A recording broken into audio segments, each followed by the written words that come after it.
Mas toda pedra é bonita, é o ponto de vista, é o jeito de olhar. É. Eu sempre olho para a pedra, em vez de olhar como obstáculo, eu olho como degrau para subir.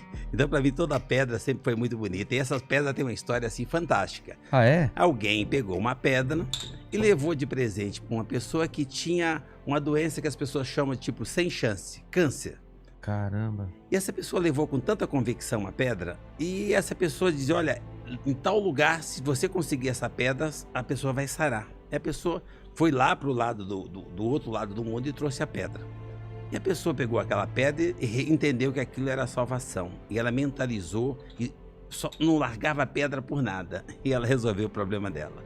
É um símbolo, né? Virou um símbolo para ela. Eu ganhei uma pedrinha dessa quando eu era pequenininho, quando a minha mãe dizia que eu podia.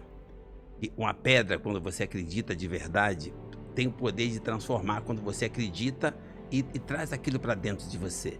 Então, o símbolo é relativo. Você sempre precisa ter uma motivação para acreditar. A minha pedra fundamental foi essa palavra da minha mãe, tipo assim, acredita e vai. Então, não importa o símbolo que você usa. Então, essa pedra serviu de exemplo para mim. Eu ganhei uma pedra, eu acredito na força que tem dentro de cada um de nós. A pedra foi só a motivação. Entendi. Agora, a fé é que traz a transformação. Quando você acredita e tem atitude, é a extensão da fé. É quando você acredita de verdade e põe no papel, ou seja, põe na prática aquilo que você acredita. Fala assim, fé, não importa a religião, importa aquilo que você... Porque não adianta só ter a fé e esperar, né? Não, toda religião é boa. Depende de que maneira que você pratica. Tem aquela piada, né? Do Deus me ajuda a ganhar na loteria, me ajuda a ganhar com a loteria. Compra o bilhete, pelo menos. Exatamente. Né? Se você não comprar o bilhete, você não vai ganhar na loteria. Então, Deus é bom o tempo todo. Depende de como é que você está exercendo o que ele fez para você. Porque o Deus é um empreendedor poderoso. O que ele faz, o verdadeiro empreendedor? Ele usa o poder para servir, para atender, para poder auxiliar, para poder proteger. Então, baseado nisso, você tem livre-arbítrio, você faz as suas escolhas. E eu escolhi acreditar na minha mentora, na força da mulher, o poder da mulher. A mulher tem um poder absurdamente grande porque ela usa para servir, para atender, para poder proteger. Até para nascer você depende da mulher. Exatamente. Nós estamos no século XXI, ainda tem gente achando que ela tem que andar do lado. Não perceberam que ela está quilômetros na frente. Exatamente. Então, a hora que você traz isso para a realidade, para esse novo normal, e souber valorizar isso, uma pedra, aquilo que você acredita, os seus valores, você muda o seu ponto de vista. Interessantes pontos de vista. Para onde é que você está olhando? Para o estrume ou para o cavalo? Então, ou seja, eu sempre olhei para o cavalo. Então, a pedra é uma motivação para que você olhe para dentro e fale, olha o poder que você tem de transformação quando você aprende a acreditar. Então, alguém trouxe para você um presente inútil, mas dependendo do jeito que você olhar, aquilo pode transformar não só aquele dia, aquela situação, mas toda a sua trajetória durante o tempo que você fica aqui. E você ainda vai embora deixando um legado, aquela sementinha que você deixa no coração do outro quando você já faz com a intenção de proteger, de somar, de auxiliar, de acrescentar na vida do próximo. É as duas coisas. Primeiro, do meu ponto de vista, como eu disse que eu nasci rico, um dos meus maiores patrimônios que eu já nasci com ele é justamente essa bênção. Todos nós nascemos ricos, todos nós nascemos abençoados. Todos nós somos filhos da mesma energia que diz para nós amém. Então o problema é as suas escolhas. Que tipo de escolha você está fazendo? E depois que você escolheu, o que você está fazendo para poder ir no sentido daquilo que você escolheu? Você precisa ter um propósito. Então quando você tem um propósito, se determina, come, bebe e dorme e se dedica 16 horas por dia naquele propósito, aí vem a energia superior e diz para você amém, seja feita a vossa vontade. Então qual é a sua vontade? Qual que é o seu propósito? O que você está buscando? E com certeza você vai alcançar. Não tem para A, para B, para C, gênero, cor de pele, não tem nada disso. Tem fé. Eu costumo dizer que é o tempo de Deus.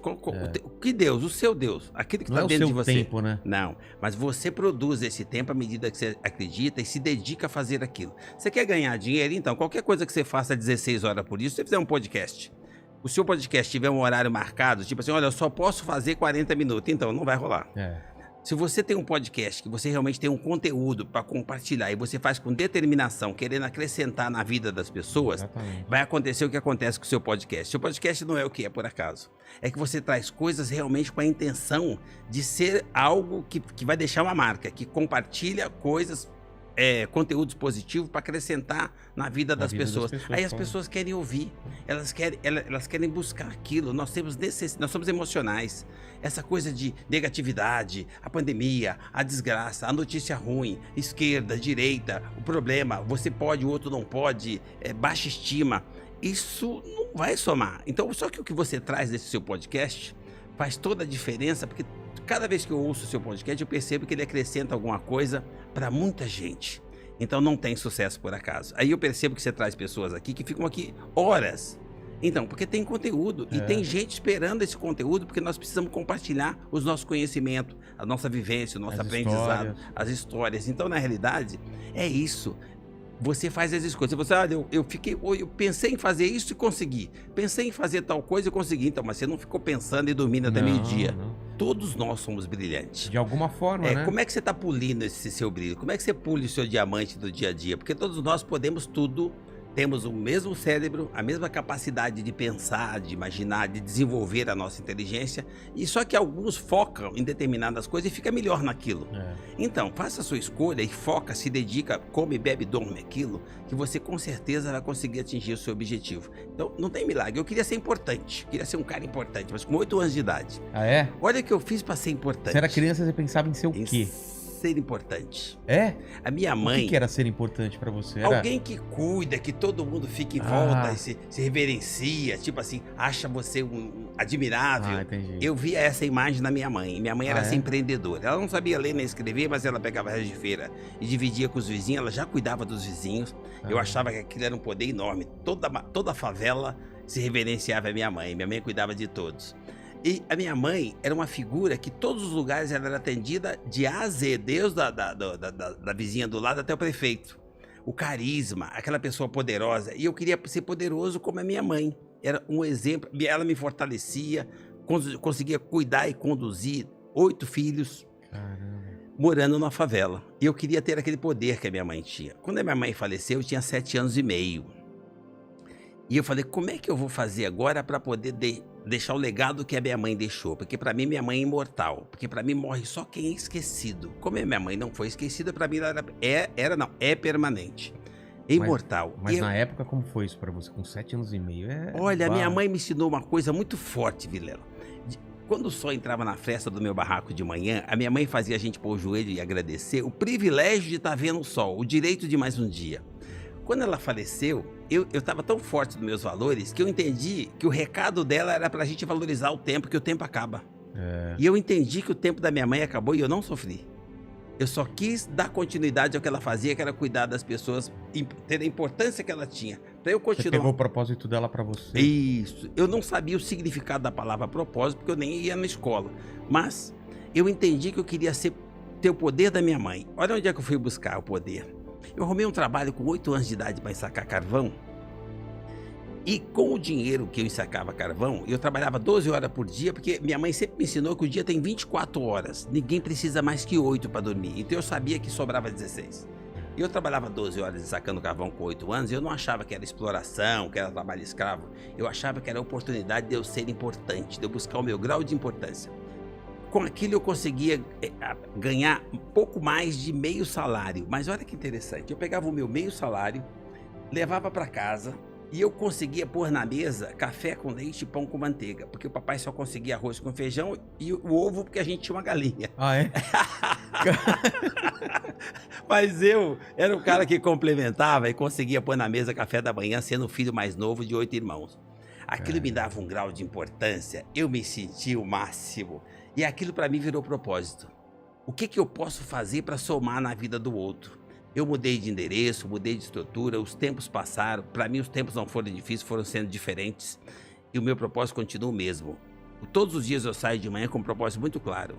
De saber o que hoje eu posso fazer para fazer a diferença a partir de mim, cuidando de mim e em seguida o que eu posso fazer para somar na vida de mais alguém.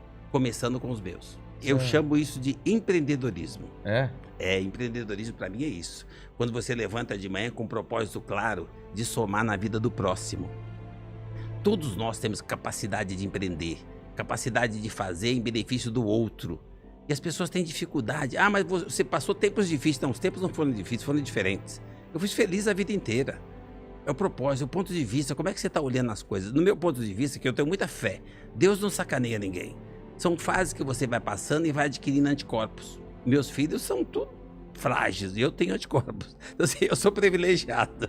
Então, assim, você já nasce da condição para ser forte, para ser resiliente. Quando você nasce nessa condição, você nasce com mais possibilidade de ir para a próxima fase e de ser resiliente para cada fase que aparece. Porque a natureza é perfeita. Ela te cria naquela situação, você faz as melhores escolhas, porque eu morava na favela você pode fazer escolhas. É só você copiar. Escolhe aquilo que o outro escolheu e está dando certo. Porque quando você erra na escolha, começa a dar errado muito cedo. Quando você percebe que tem pessoas que fizeram escolhas diferentes que deu certo, copia. Eu copiei os meninos que carregavam marmita, porque os outros meninos que carregavam outro tipo de coisa duravam menos. Então eu acho que todos nós podemos fazer isso. Ver o que está dando certo, copia. É simples assim.